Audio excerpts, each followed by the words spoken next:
Theophin, good morning. മധ്യകേരളത്തിലും വലിയൊരു മേൽക്കൈ UDF നേടാൻ കഴിഞ്ഞു എന്നതാണ് ഏറ്റവും പ്രധാനപ്പെട്ട കാര്യം. ആലപ്പുഴയിൽ LDF ആധിപത്യം നിലനിർത്തിയപ്പോൾ പക്ഷേ മറ്റിടങ്ങളിൽ അത് ആവർത്തിക്കാൻ കഴിഞ്ഞില്ല.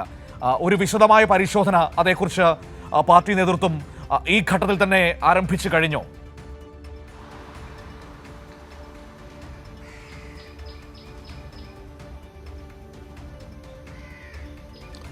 Manu, good morning.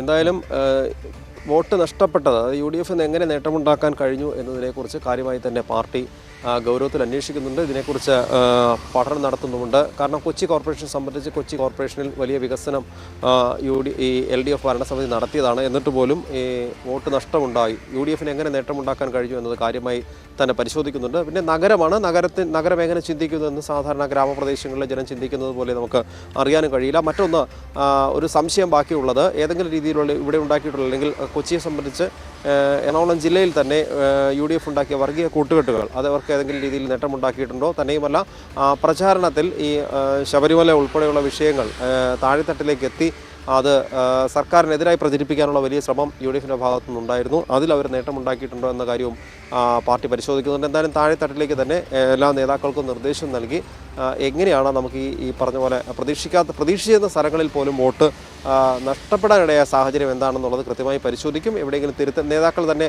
പറഞ്ഞിട്ടുണ്ട്. മുഖ്യമന്ത്രിയും ഇന്നലെ ഇപ്പോൾ കൊച്ചിയിൽ പാർട്ടി ജനറൽ സെക്രട്ടറിയും പറഞ്ഞതാണ്, തെറ്റുകൾ സംഭവിച്ചിട്ടുണ്ടെങ്കിൽ അത് കൃത്യമായി തന്നെ തിരുത്തും. അങ്ങനെ എവിടെയാണ്, ഏത് രീതിയിലാണ് ജനങ്ങൾ ഒരുപക്ഷെ മാറി ചിന്തിക്കാനിടയായത്, ആ വോട്ടർമാർ മാറി ചിന്തിച്ചത് എന്തുകൊണ്ടാണ് എന്നതിനെക്കുറിച്ച് അടിസ്ഥാനപരമായ കാരണം കുറച്ചുകൂടി വിശദമായി തന്നെ അന്വേഷിക്കും. തന്നെയുമല്ല, അവന് സൂചിപ്പിച്ചതുപോലെ പക്ഷേ കൊച്ചിയെ സംബന്ധിച്ച് കൊച്ചി കോർപ്പറേഷൻ UDF നേട്ടമുണ്ടാക്കി എന്നത്, അതായത് ഭരിച്ചുകൊണ്ടിരുന്ന ഒരു കോർപ്പറേഷൻ LDF സംബന്ധിച്ച് അത് നഷ്ടം വരിക എന്ന് പറയുന്നത് പ്രതീക്ഷിക്കാത്തൊരു കാര്യമായിരുന്നു. കാരണം തുടർഭരണമാണ് പ്രതീക്ഷിച്ചിരുന്നത്. അത്രമാത്രം കാര്യങ്ങൾ ഈ കൊച്ചി കോർപ്പറേഷനിൽ ഇടതുമുന്നണി ഭരണസമിതി ചെയ്തിരുന്നു. അപ്പോൾ എങ്ങനെയാണ് വോട്ട് നഷ്ടമുണ്ടായത് എന്നതിനെക്കുറിച്ച് തന്നെ വിശദമായൊരു പഠനം നടത്താനുള്ള തീരുമാനമുണ്ട്. എന്നാൽ നമ്മൾ എറണാകുളം ജില്ലയിൽ UDF നേട്ടമുണ്ടാക്കിയെന്ന് പറയുമ്പോൾ തന്നെ തൃശ്ശൂരും ആലപ്പുഴയും ഒന്നും അങ്ങനെ നഷ്ടം വന്നിട്ടില്ല. LDF സംബന്ധിച്ച് വലിയ നേട്ടമുണ്ടാക്കിയ രണ്ട് ജില്ലകളാണ്.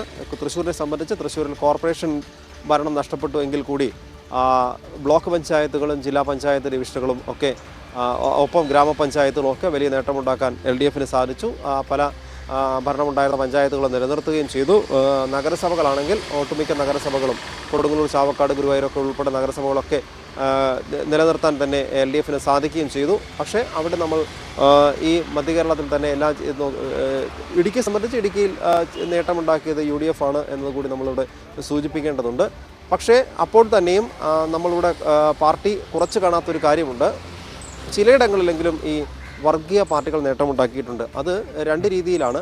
ഒന്ന്, NDA എന്ന മുന്നണി വർഗീയത ഉയർത്തിപ്പിടിച്ച് തന്നെ മുന്നോട്ട് പോകുന്ന BJP അത് തൃപ്പൂണിത്തുറ നഗരസഭയെ സംബന്ധിച്ച് തൃപ്പൂണിത്തുറ നഗരസഭയിൽ ഒരുപക്ഷെ കേവല ഭൂരിപക്ഷം നേടിയിട്ടില്ലെങ്കിൽ കൂടി ഏറ്റവും വലിയ ഒറ്റക്കക്ഷിയായി മാറി എന്നത് നിസ്സാരമായി തള്ളിക്കളയാൻ കഴിയില്ല. അതും പരിശോധിക്കുന്നുണ്ട്.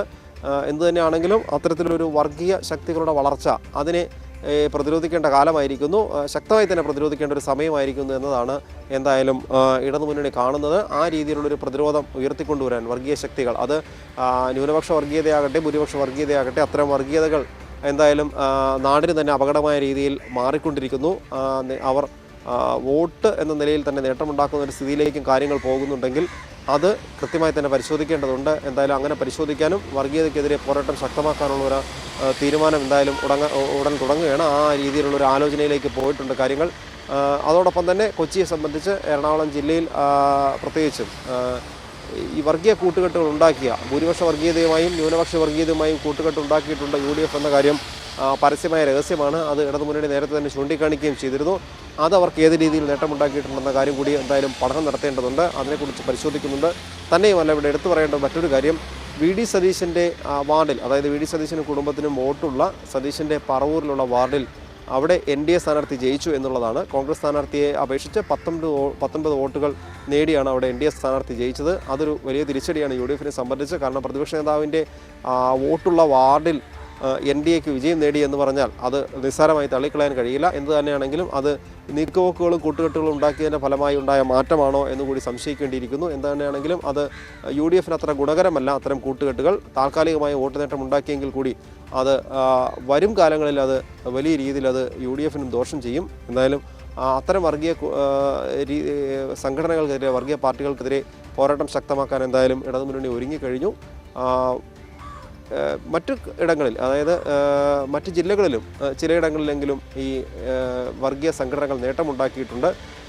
കൊച്ചിയെ സംബന്ധിച്ച് ഈ VD സതീശൻ്റെ നേതൃത്വത്തിൽ ഉണ്ടാക്കിയ ജമാഅത്ത് ഇസ്ലാമിയുമായി ഉണ്ടാക്കിയ കൂട്ടുകെട്ടുകൾ അതൊക്കെ പക്ഷേ അത് വരും ദിവസങ്ങളിൽ മറ്റൊരു രീതിയിൽ തിരിച്ചടിയാക്കാൻ സാധ്യതയുണ്ട്. കാരണം മുസ്ലിം ലീഗിന് വലിയ പ്രതിഷേധം ഇതുമായി ബന്ധപ്പെട്ട് മുന്നണിയിലുണ്ട്. മുന്നണിയിൽ മറ്റ് വർഗീയ സംഘടനകളുമായി കൂട്ടുകെട്ട് ഉണ്ടാക്കുമ്പോൾ അത് ഭാവിയിലൊരു സഖ്യകക്ഷി എന്ന നിലയിലേക്ക് കാര്യങ്ങൾ പോകാനുള്ള നീക്കത്തിലേക്ക് പോകുമോ എന്ന കൂടി മുസ്ലിം ലീഗ് നേതാക്കൾ സംശയിക്കുന്നുണ്ട്. എന്തായാലും അതിൽ വലിയ എതിർപ്പ് മുസ്ലിം ലീഗിനുണ്ട്.